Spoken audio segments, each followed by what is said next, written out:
Project 2.4, the 555 timer unpacked. The circuit is divided into three parts.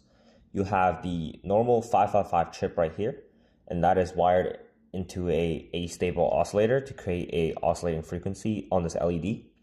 And then you have this circuit right here, and that is essentially the unpacked version of this 555 chip, along with the other controlling resistors and the capacitor, which oscillates this LED right over here.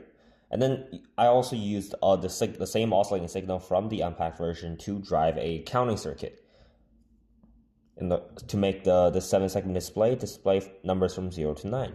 Now let's talk about how this circuit works. Why does it oscillate? So first, you have the supply voltage coming through the power rail into three equal resistance resistors. This forms a voltage divider that creates two reference levels, both at 1/3 and 2/3 of the supply voltage. These two reference levels are used for two comparators, which in this case is made possible using a dual op-amp chip, the LM358. One of the comparators checks if the capacitor's capacitance drops below 1/3 of the supply voltage, and that would cause the SR latch, which is connected right here, made possible using the 4001 IC. That would set the output high.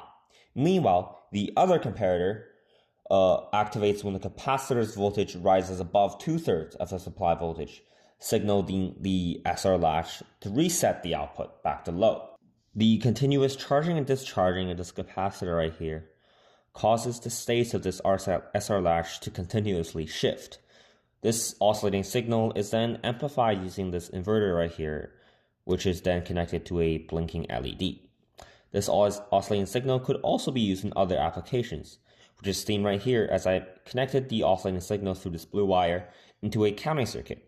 And that oscillating signal drives the 7-second display through the use of a 4510 and a 4511, and causes that 7-second display to count from 0 to 9 at a speed determined using this potentiometer right here.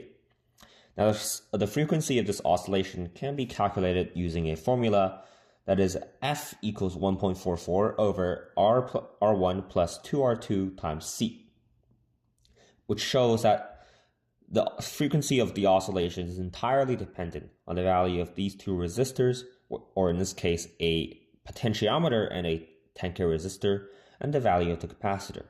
The circuit showed how perhaps one of the most commonly used integrated circuits on the market works, and explores some extremely useful fundamentals, such as the voltage comparator and a voltage divider. That's it for the video. Thank you very much for listening.